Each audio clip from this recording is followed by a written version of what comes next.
Well, welcome back to our Rainbow Studio, our Covenant Studio, here as part of the YAHOWAH blog. I'm your host, Craig Winn. This handsome fellow over here, this is the Wookiee. In our last program from this studio, we were reading the Bereshith, so much for the Wookiee. Next time I'll just delete him from the introductions and it'll be more to the point. It's been a rough day. We're just getting started. Maybe in the day that you and Leah are the only people that are going to want to hang together. So, who knows? In our last program here, I was speaking of what God presented as the lesser and greater luminaries that are service signs for the Moed. And one of the things that, and I'm going to go back through it again, because what I want you to do, if your mind is open and you just genuinely want to learn from God, if you don't, just go away. Please don't bother us, and please make no comment on your way out the door. But if you are genuinely interested in learning from God, I want you to think this through. Plants were conceived, and God went through and told us that he created plants on the third day. Plants are not possible without the sun, and the fact is that the sun precedes the formation of the earth by 1 billion years or so. And that at the time that the moon was created, there could not have been any life on earth. Therefore, if the greater and lesser luminaries of the fourth day, which God said serve as signs regarding the Moed, which are the restraining witnesses to the appointed meetings that are part of God's eternal testimony, Pesach, Matzah, Bokorim, Shavuot, Towrah, Kippurim, and Sukkah.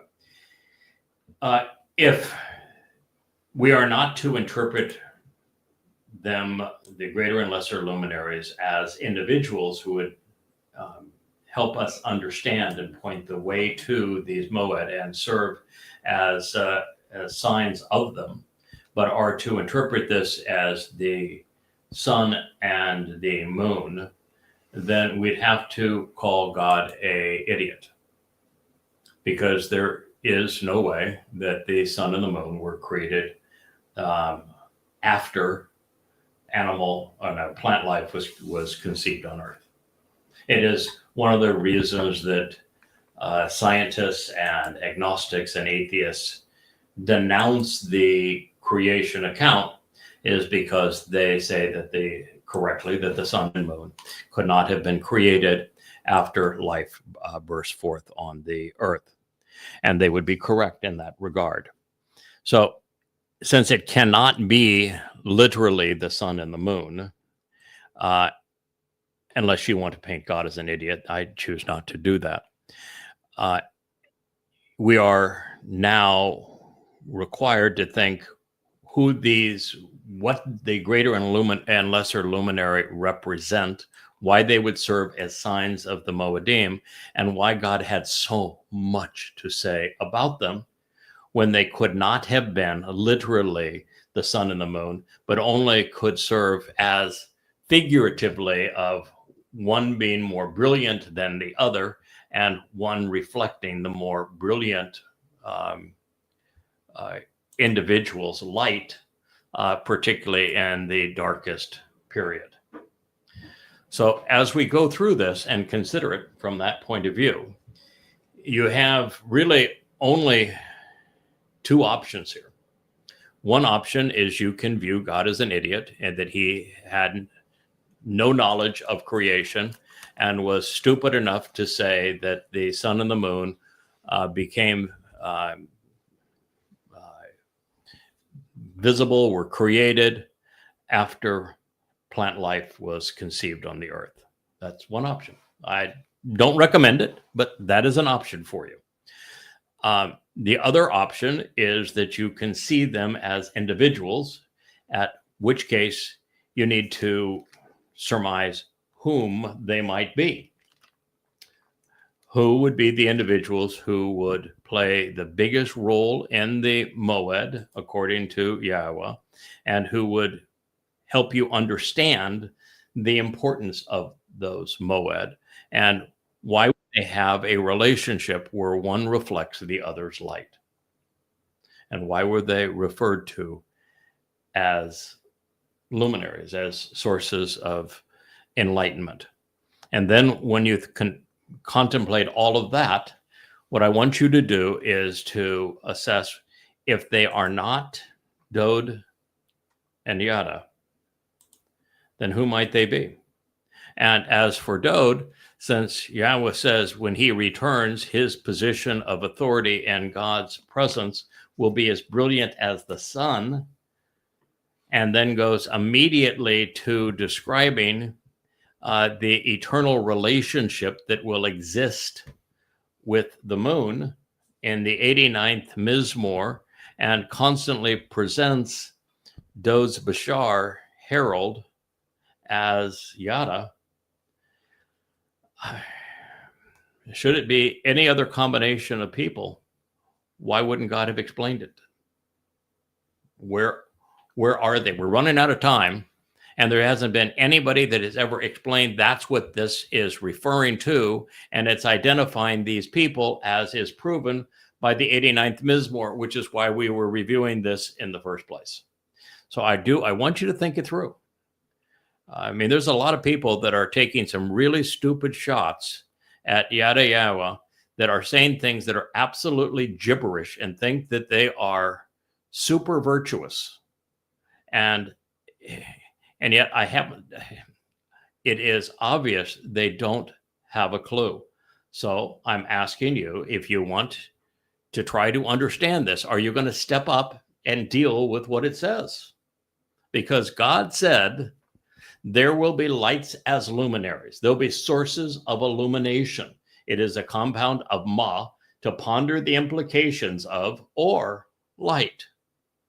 In the expanse, in the spreading out of matter and space of the heavens, to understand the separation between Badal Bien, to distinguish the divide and discern what it means to be set apart, to ascertain the means to inclusion or cause of expulsion, to appreciate how to be included or disassociated.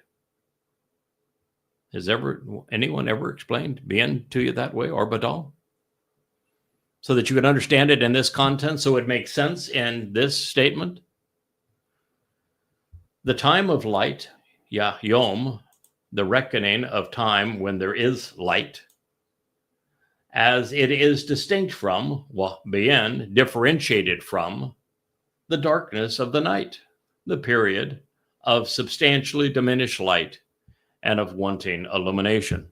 May I suggest to you that the brightest moment in the history of God's relationship with people was when Dod was king. He united and defended Israel.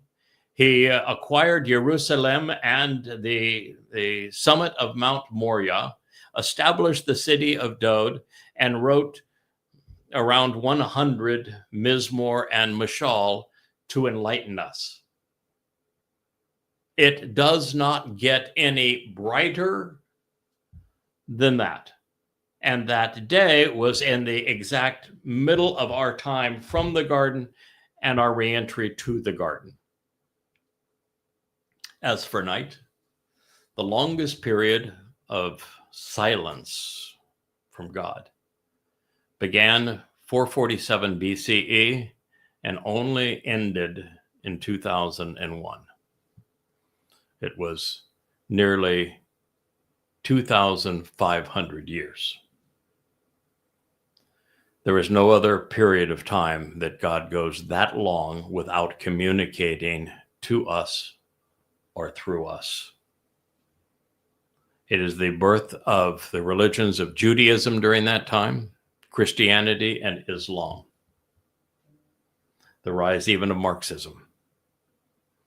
The murder of hundreds of millions of people by politics and religion. Would that not count for the time of darkness? They will exist. These two will exist as symbols and signs, as la'oth, as a means to convey information, illustrations, and proof, which make something more clearly known when evaluating recompense and reward. From uth, a means to be seen agreeing or providing consent. And for the appointed meeting times for the restoring witness, YAHOWAH moed, concerning the designated periods which have been determined for a specific purpose, authorized by the authority directly associated with the mikre. From mo, this pertains to ed, the restoring witness regarding the eternal testimony, and ya'ad, to meet on an appointed schedule, as well as for days and for years, to contemplate the complete cycle of the seasons of a solar year, which is a measure of an age, and the renewal of life, and to be able to mark things according to their years. For example, 3968 BCE, Adam and Chava were exiled from the garden. 2,000 years later, which is 40 Yobel, we have the means to re-enter the garden presented as a narrative between Yahweh and Abraham, particularly as Abraham and Yishak climbed to Mount Moriah for the dress rehearsal of Pesach in year 2000 Yah, which happens to be 1968 BCE. 40 Yobel, or 2,000 years later, Dod fulfills Pesach, Matzah, and Bakurim in year 4000 Yah. 2,000 years after that, 8 years from now, Yahweh and Dod are returning during the middle of Chag Sukkah, with the celebration of Teruah, Kippurim, and Sukkah. How's that for delineating the years which measure the age of renewal?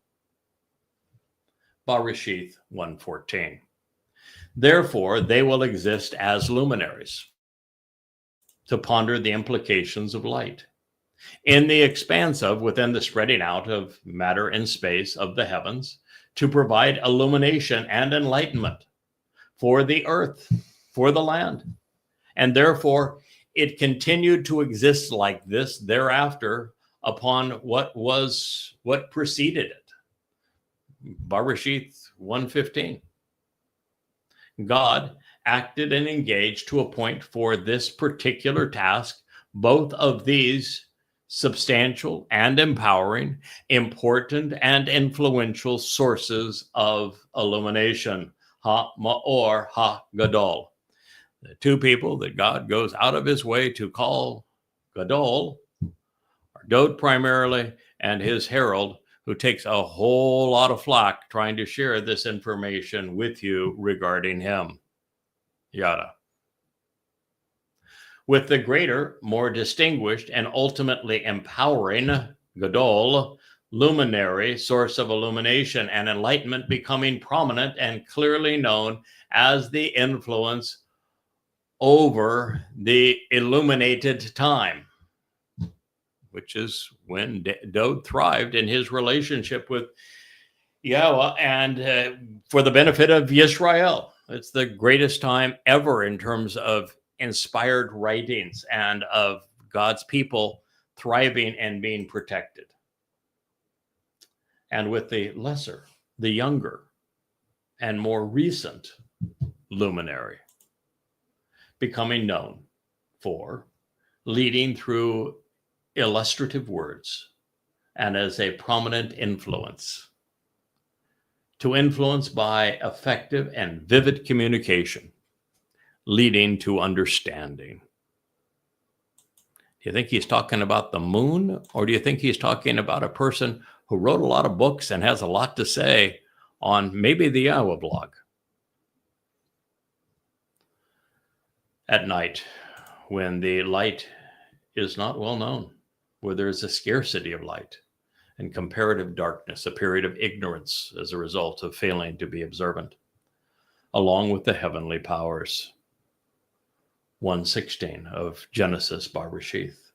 The Almighty caused them to be placed there for this purpose. Nathan bestowed and assigned them for this opportunity and for this mission in the expanse of the heavens, to provide light and enlightenment for the land and for the earth. Bereshith 1:17. And therefore, they will function as proverbs, governing with memorable and illustrative words. Mashal, leading by painting pictures with words. May I point out the obvious that Dode wrote the majority of the Mashal proverbs, and that proverbs means words pictures, and that the only person who has written more about Yahweh than Dode is the lesser luminary, his herald, Yada, and the book's called Yada Yahowah. And Mashal also means to govern. Obviously, the sun and the moon don't govern the earth. But God is causing these two individuals, Dode, who is returning as king, and Yada, who is his herald, to govern humankind that is allowed to enter the celebration of Chag Sukkah when the earth returns to Eden. Because Yahweh continues to work through people, and Dode's his favorite, and Dode has a herald. In the light of day and in the darkness of night, providing a contrast to appreciate the difference between the light and comprehend being separated through the darkness. God saw that indeed this was good, useful, was agreeable, valuable and appropriate, productive and beneficial. Bereshith in the beginning, Genesis 1:18. It is nearly impossible for me to process the implications of this prophecy, and even more difficult to accept what God is revealing about what he intended to accomplish through these two luminaries. And yet it is sufficiently clear that the brighter of these two is Dode, while Yada is being shown reflecting his light as one who fulfills and the other explains the Moedim. And all of this was foretold just as life was emerging on this planet. Other words, 5 billion years ago, God had a plan. Humankind's recalcitrance, willingness to erase his name and rob his son of all of his achievements, or that this needed to be resolved prior to his return, and that there would be someone who was willing to do so, did not take God by surprise. Men did not come to God's rescue. God came to man's rescue through men.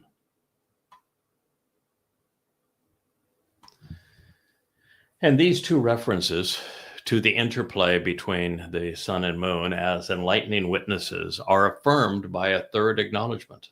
There is an equally enlightening connection between these men and the symbols representing them in the 104th Mizmor. And understand, we were led to this by a statement in the 89th Mizmor that could be interpreted no other way than this is a relationship between Dode and his Bashar herald.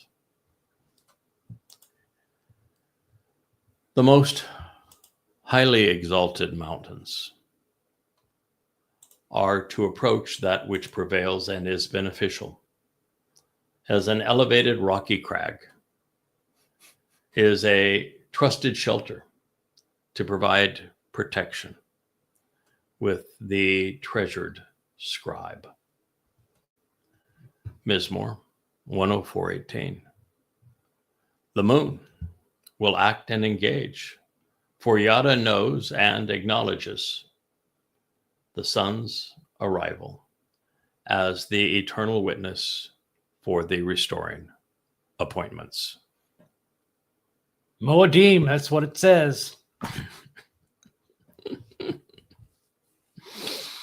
Mizmor Psalm 104:19. This was just in case you didn't pick it up from the 89th Mizmor and you didn't say, wait a minute, sun and moon existing forever, when in fact they can't exist forever because everything in the universe is deteriorating.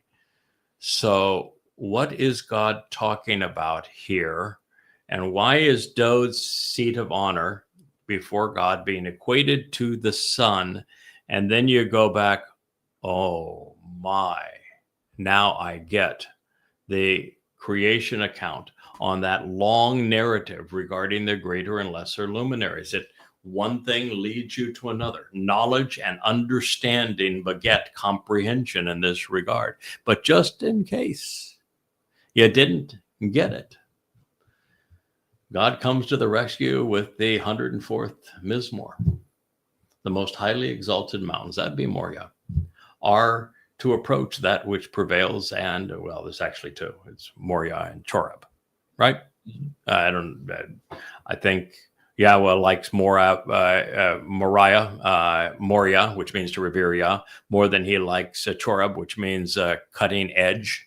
But the fact is, those are since this was plural, those are the two mountains. The third would be Olives, right? Yep. Which overlooks Mount Moriah. Got to give the best view from the east, particularly for Towrah. So I'm very fond of olives. He's fond of olives and the Mount of Olives.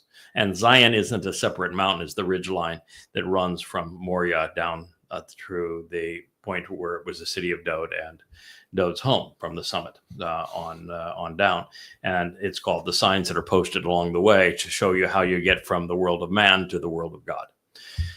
So the most highly exalted mountains are to approach that which prevails and is beneficial as an elevated rocky crag. You know any crags around here? Just one. Okay. There was a crag around here, wasn't there? His name appears on those 35 books that are the basis of the translations and commentary on Yahweh's testimony. He's a trusted shelter to seek protection. Now, you might say, well, that's kind of an odd thing to say, isn't it? Well, no. Have you ever read YAHOWAH 17?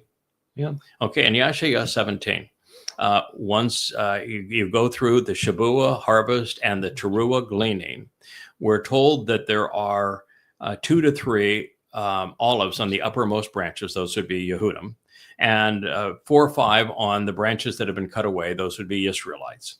That are now being protected by the Parah, which is this productive bull, that have fallen into the fissures in the crag.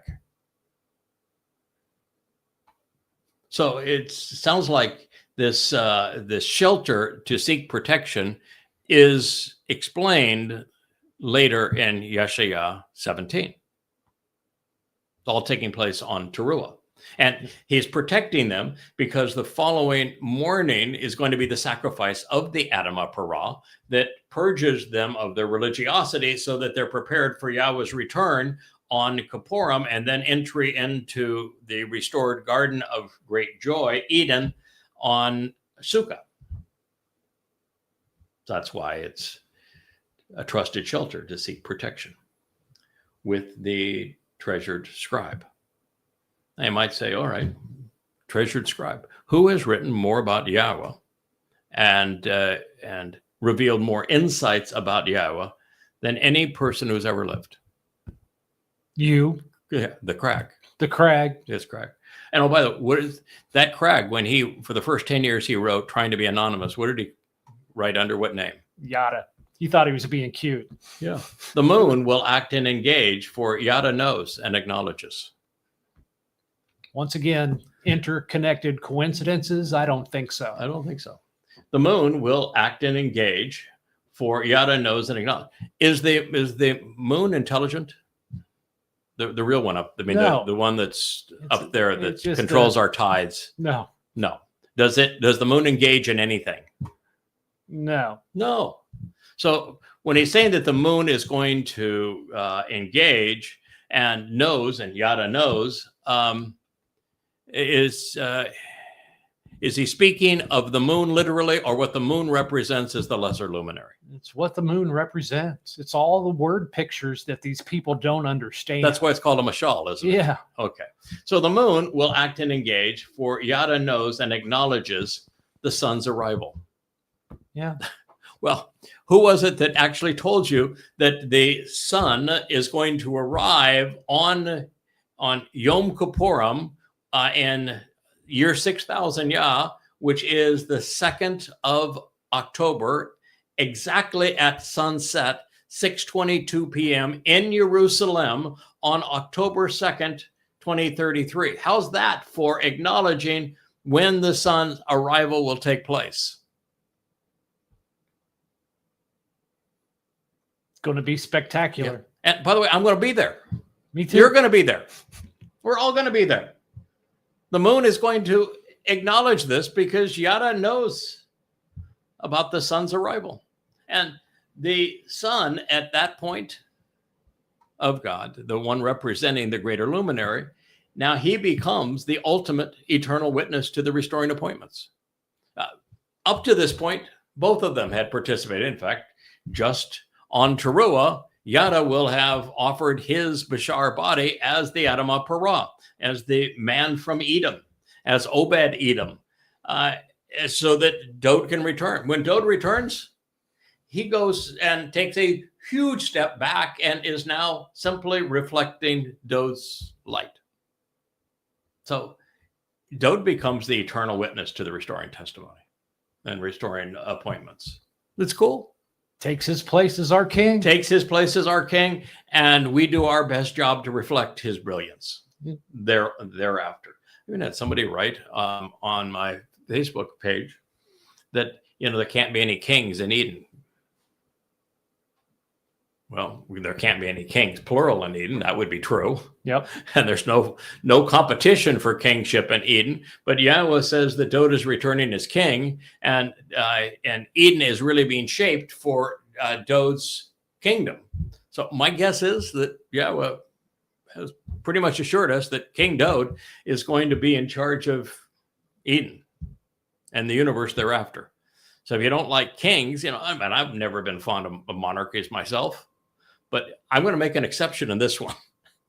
That's God got to choose how he wanted to work through Dode. And the term that he used was king, Melech. Mm-hmm. Now, Melech and Malach are very similar in Hebrew. They're one letter different. And the difference between Melech and Malach is that Melech is a king who also serves as a counselor and advisor, while a Malach is a messenger, typically spiritually empowered. So this is what we're talking about here. It's Psalm 104:19. The moon, while 400 times smaller than the sun, is 400 times closer to the earth. The moon, comprised of the essence of the earth, is illuminated as a result of reflecting the sun's life. These serve as metaphors that portray the proper perspective to view the firstborn. I don't think there's anybody, in fact, I'm positive, relative to the greater luminary, prior to me figuring out and announcing that Dode is not only the Messiah and the Son of God, that he was the king of Israel and he is the returning king of forevermore, and that he was the one who predicted that he would be crucified in year 4000 Yah, 33 CE, to the very moment that was required to fulfill Chag Matzah. And he did so in 555 BCE, almost 600 years before he fulfilled the prophecy.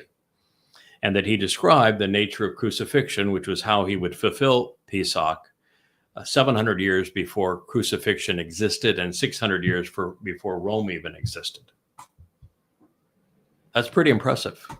And yet I was the first person in human history to ascertain that Dode was the person through whom God fulfilled Pesach, Matzah, and Bikurim to enable the benefits of the covenant. Now, how's that for a rather important understanding of Dode's role as the greater luminary? And then went one step further and said that Dode is the one who is returning on Yom Kippurim, the day of reconciliations with Yahowah, as it is presented in the 89th Mizmor. I don't think you can be more explicit on Dode and his comings and goings than I have been. In fact, I am positive that no one has ever communicated even 1% of that information, much less put it all together, much less explained how Dode figured out that he should volunteer to fulfill this role. And I walked our listeners through and our readers through this process of exactly how Dode came to this conclusion. And because I read the same material and I came to the same conclusion, so I know he would have come to the same conclusion. And then I analyzed Dode's presentation within the Mizmor to ascertain why, once he realized that he was the son that should serve as the lamb based upon the dress rehearsal for Pesach that was performed between Abraham and Yishak, with Yahowah intervening, and a father with his son, the one son whom you love. And Yahowah says, no, I'm going to provide the lamb. And then in my favorite prophecy of all time, at least maybe until 2 weeks ago, 2 Samuel 7, Yahowah announces, I am his father, he is my son. Dode would have known all this. That's how he came to the conclusion, oh, that's my job. But then, knowing how difficult that job would be, because he was a prophet, and knowing that he'd have to go into hell carrying our guilt on matzah, that takes a lot of, big time courage, conviction, fortitude. No powder puffs are going to play in that game. You have to be the antithesis of meek if you're going to play in that game. But I came to realize, because Dode told us why it was so essential, and you figure this out really in the third Mizmor, why it was that Dode realized in studying the Torah that since Moshe gave up on his people, and since Dode would experience the revolt of Absalom and the rejection of his own wife, Michal, that it is essentially, and that he was hunted down by the people's most popular person, Shaul, that it is impossible to survive Israel. Israelis are so mean, so vicious towards God's witnesses. They are so belligerent and obnoxious and resentful and embittered that Moshe gave up and asked God just to kill him, and just went through the motions on the rest of the way through. And Dode gave up as well. And so he realized that you're going to have to do something really extraordinary to be able to lead these people. And what could be more extraordinary than recognizing that 100% of the people that you would lead are there simply because you are willing to go into hell for a heavenly cause? Pretty much explains how he came to realize he should volunteer, why he volunteered, and then you're Yahowah. So why would you let your son endure that kind of aggravation, of that kind of pain and suffering and separation? And the answer became obvious.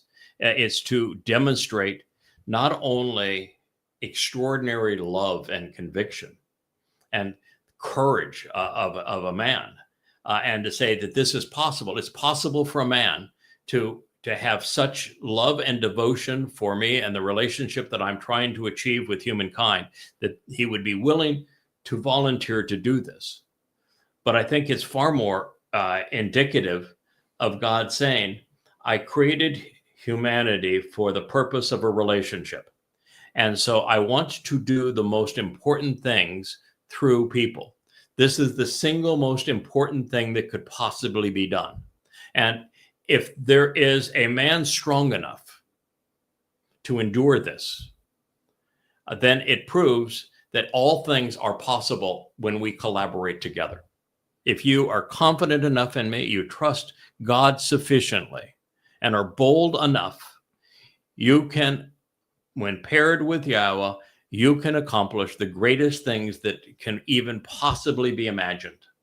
And that is the story. And Yahowah, as Dode's beloved father, knew that if Dode endured these 2 days, that he would receive the benefits and the blessings and the respect for trillions of billions of gazillions of years.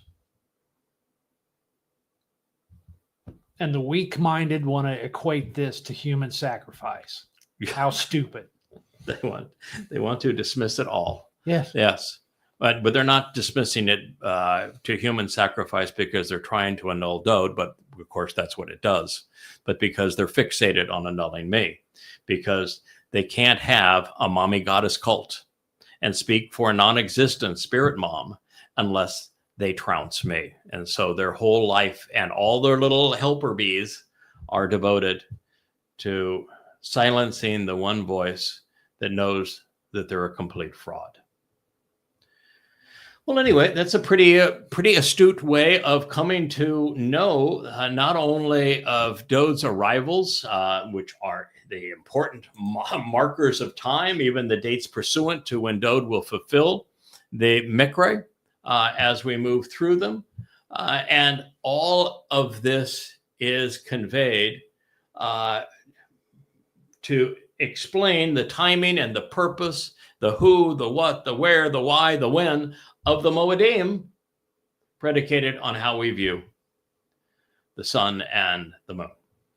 And oh, by the way, just out of fascination, on the day that enables Dode's return, when his herald, as the Anima Parah, as Obed-Edom, as the man from Edom, sacrifices his Bashar body to enable the remnant of Yisrael to be purged of their religious guilt so they can participate in Dode's return and be his family going forth into the 1,000-year celebration of Eden on earth. Is there any kind of interplay between the sun and the moon on Towrah in year 6,000 Yah? Yeah. It's a full solar eclipse. It's the one day when the moon actually eclipses the sun is when the lesser luminary fulfills what needs to be done to enable the sun's return.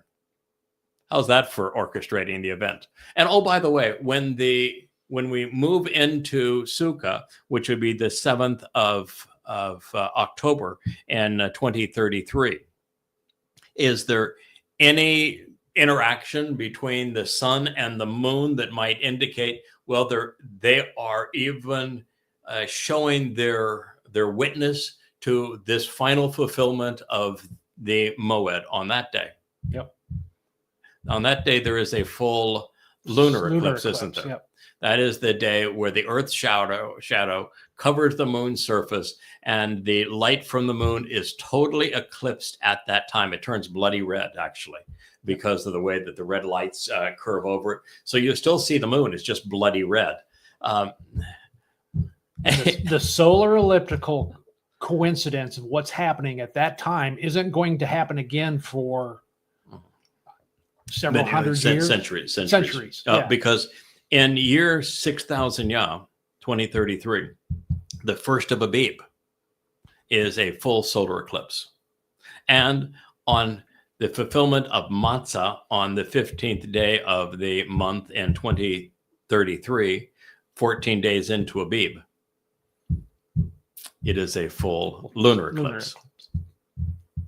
I'm sure it's by coincidence. There's no relationship between the sun and the moon. Get it out of your head. It's just God would not be this informative, would he? Absolutely, he would. Oh, okay. It's to the point where, like, come on, knuckleheads. Come on, knuckleheads. Why is it that so many who are so close, are not only so far but belligerent in their antagonism? Dode is not only Yahweh's most enduring and reliable witness, but he is also the most readily verified source of restoring testimony.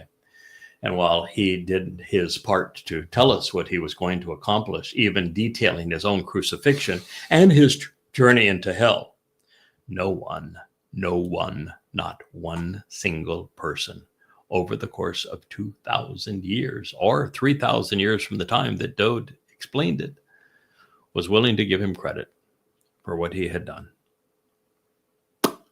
And so that's why the greatest man who ever lived has a publicist, someone to reintroduce him to his people. And if it were not for the moon reflecting the sun's brilliance, there would be no one to receive him 8 years from now. But why don't you continue to attack all of this because you want all of God's little people to be humble, or because you want to be religious and remove pork for your diet and say, well, that makes me godly. By the way, we will have a couple of interesting programs on why there is no Hebrew word for humble. In fact, you did an AI search.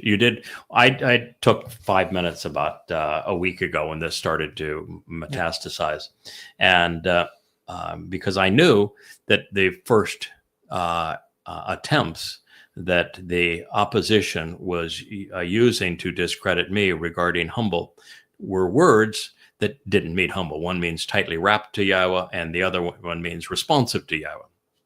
And I knew that was the majority of those things, but I hadn't done a comprehensive research until it began to emerge, and that's the most recent attack that we're talking about on this program. Is that there actually is no Hebrew word for humble in the sense of what God wants in a relationship with his people. The words that are changed to humble are either tightly wrapped to God or responsive to God. And that there are words which speak of being humbled, like kana speaks of being humbled, but it is used of the enemies of God. So you probably don't want to be one of those. All of the definitions of humility and all that are all negative of the 384 variants on it. Yeah, they're all negative. They're all negative. And even the King James and the their standard lexicons, 6031 and 6030, they even admit that the 6031 is not correct. Yeah, they even admit it. They even admit it in Strong's. Yeah, in Strong's they say it's based on ana with an H. Ana with a wa is based on ana, the verb, with an H, and it means to be responsive. So they even admit that they're wrong, but yet the religious cling still to it. Printed it that way anyway. Yeah. Of course, I found it interesting that when Yahweh handed the torch to Yahshua, Moshe got them to the promised land. Moshe just ran out of steam. And Moshe's last act is he struck the crag rather than talking nicely to it so that the crag could gush forth in water, because that happens to be a huge symbol that Yahweh has going forward. It's that the Temple Mount, the rockiness of the Temple Mount is going to gush forth and cascading waters. And so he was supposed to explain that, and the waters would come out and they would get this visual sign of prophecy was supposed to happen. Instead, he whacked the rack, the crag. And that's what Hasatan is going to do. And he messed up the whole story. God said, okay, we're just done. I'll take you a tour of the promised land, but I'm going to pass the torch. We're going to Yosha. And Yosha happened to be one of two fellas that didn't cower. Yep. Caleb and Yosha. The only reason Yosha was still around was when the spies went into the promised land. All the spies came back. Oh my God, there's really scary people in there. And ordinary men, they cowered under the presence of ordinary men. And there's giants in there. And there weren't any giants in it, but there are giants in there. And we're really scared. And we're not going in there because if we go in there, we're all going to die. Cowards, wimps, meek, timid, too humble in terms of not having backbone, not standing up to recognize that if you have a relationship with Yahweh, nothing is going to stop you. Two guys stood up. One guy gave the speech. The two guys, Yosha, who he's going to speak to here in just a moment, and the other guy was Caleb. And what did they say?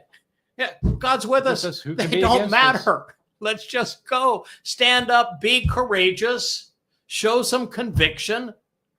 Stop being such wussies. You mean they didn't humble themselves? No. And what did God say? The two of you that stood up, you get to go in. The rest of you, you're dead.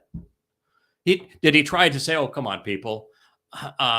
let's try to reason this through. Let me take some time. I'm going to explain it to you. Maybe you misunderstood me. I want to give you a second chance. It'll be okay. I love all the little people, and I know that you were just trying to be humble around me. So I'll let me explain it to you again, and I'll give you another opportunity to get this right. Or he says, no, you're just going to be a pile of corpses.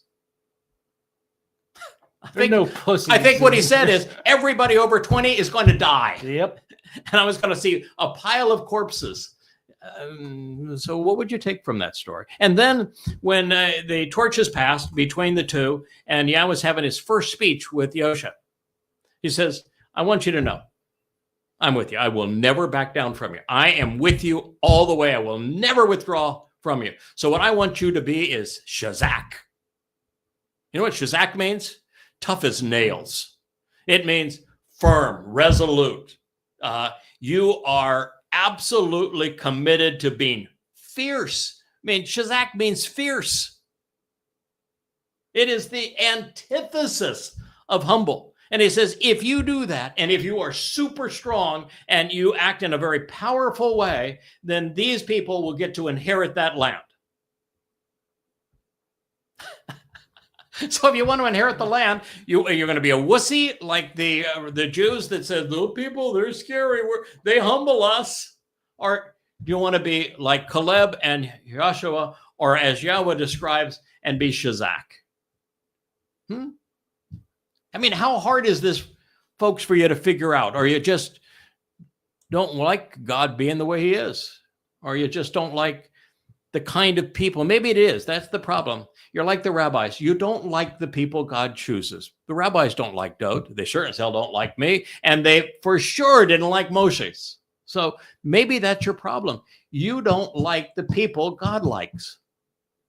They bother you because you're too timid, because you're too mealy-mouthed, because you're just wussies. Or maybe you don't like him because he didn't choose women, or he didn't choose you. Maybe that's the problem. And so you're resentful of those he did choose. I don't know what your problem is, but you have a problem.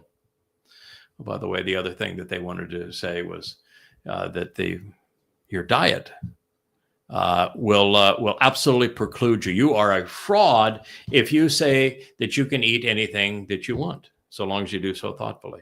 Did I not read to you Devarim 12 this morning? Yep.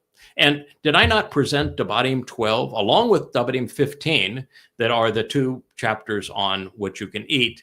Did I not present them in an introduction to God in the very first, in the introductory chapters to Introduction to God, and in the entire thing? I mean, the entire chapters. 20 years ago, you did. 20 years ago. Well, darn near. Yes. Yeah. And what does it say about food that is clean and food that is unclean? The unclean food is a reference just for your health. Yes. But doesn't he say the good, the clean, the unclean? If you want to eat it, eat it. It's a provision from me. Do so. Eat whatever you want to eat. That's what he said, didn't he? Yep. And how many times did he repeat it? 3, 4. 4.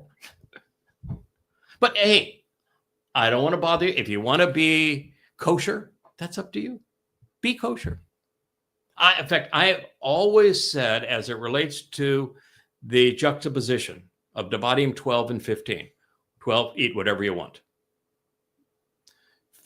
15, these foods are good for you to eat. These foods are not good for you to eat. I've always said, I'm going to share with you how I interpret this, because I don't see it as a conflict.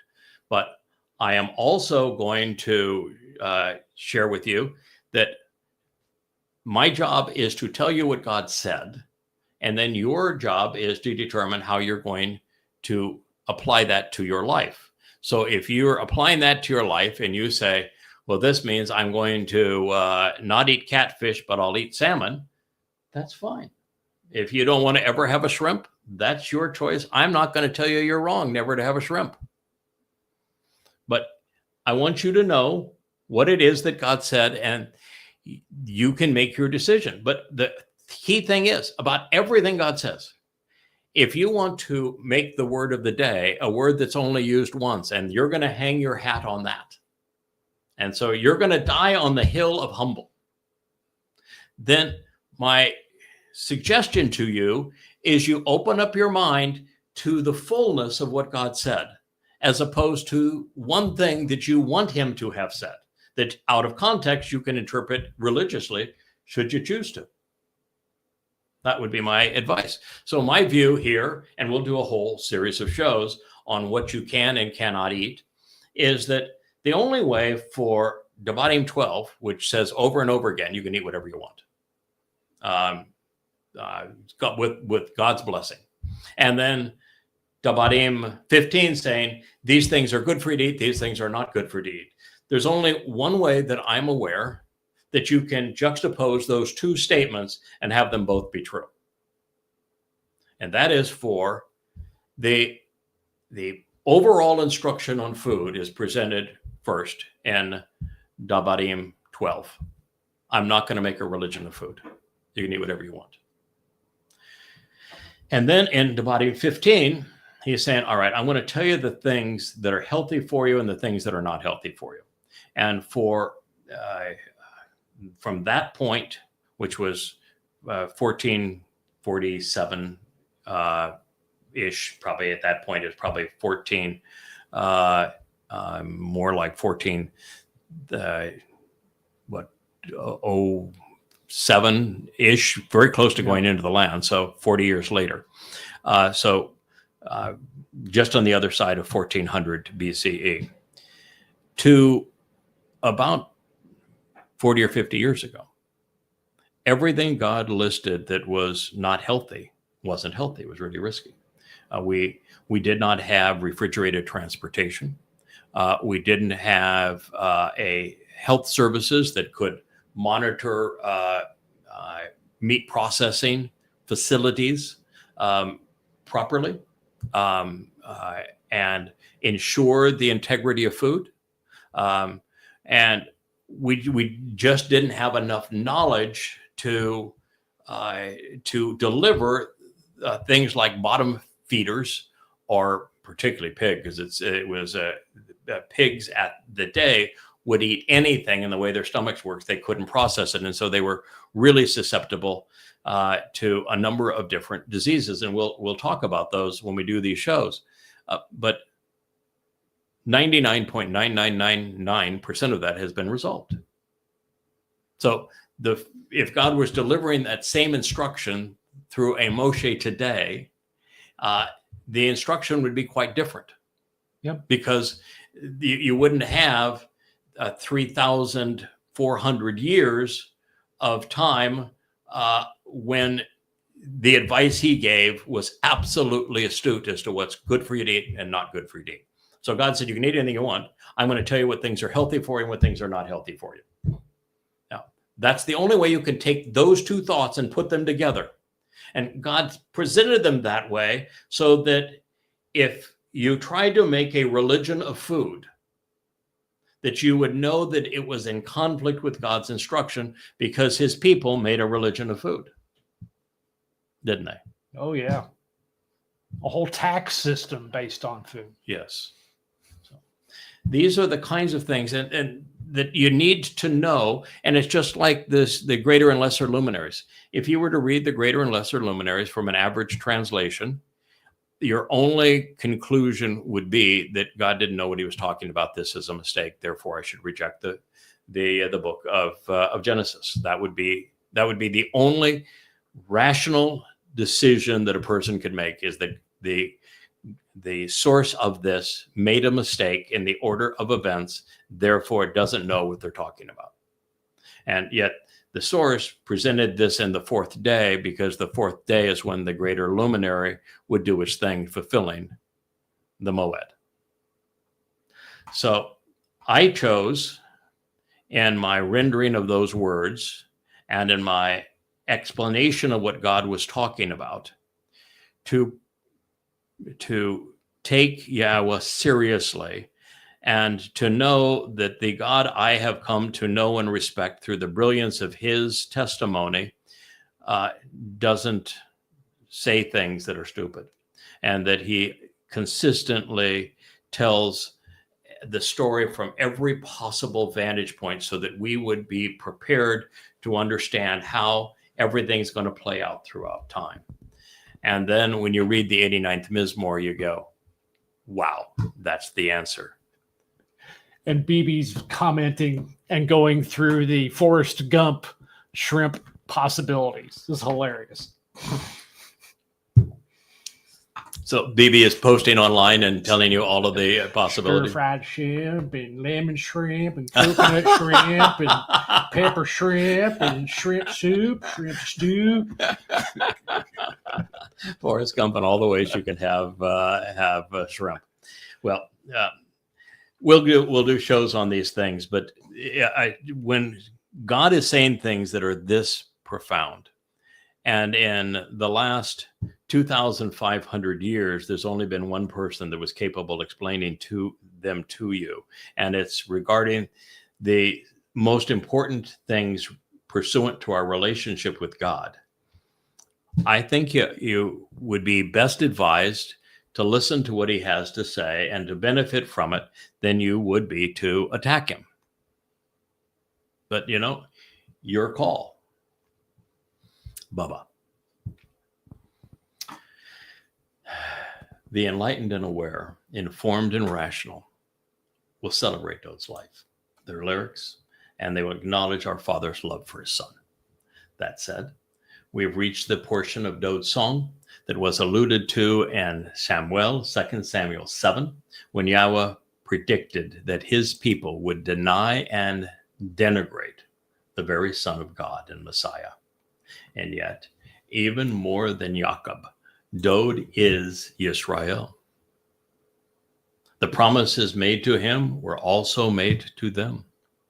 From being the children of God to the heirs to the covenant, to being the recipients of the land. His joys and heartaches, his ongoing battles with Goyim, his insights and confusion, the benefits he enjoyed in concert with the covenant, and the consequences he endured when he ran afoul of it, are all shared by the nation he shepherded. Dode was not perfect because Israel was not perfect, but Dode managed to perfect Israel. It was in concert with Dode, representing Yisrael, and of Yahweh's contribution to annulling the truths that we have just considered, that these words were prophetically inscribed in parallel with Shamuel, 2 Samuel 7. After all, it is Yisrael that has, but now you yourselves have refused to accept, creating a foul stench by snubbing, such that you have rejected by diminishing the merit, even spurning over time by repudiating the essence improperly and of your own initiative, meddling while presumptively passing over your Messiah. Oops. Oops. Wow. And therein is a definition of Judaism, of Christianity, of Islam, and today of the leprous mother goddess cult. They pass over Dode because they're too busy attacking his herald. Well, that's going to be the end of our program. I will read this passage to you one more time. We will return to it in our next program. I just want to tell you that I think it's one of the single most important prophecies ever uttered. But now you yourself have refused to accept, creating a foul stench by snubbing, such that you have rejected by diminishing the merit, even spurning over time by repudiating the essence improperly and on your own initiative, meddling while presumptively passing over your Messiah. Mizmor, Psalm 89:38. God is really smart. He knows the past, present, and future. And he conveyed the future to us in our past. It's a damn shame so few people are listening. I thank you, should you be listening, and look forward to continuing with you through the conclusion of the 89th Mizmor on another trip down here to the Rainbow Studio. Good day.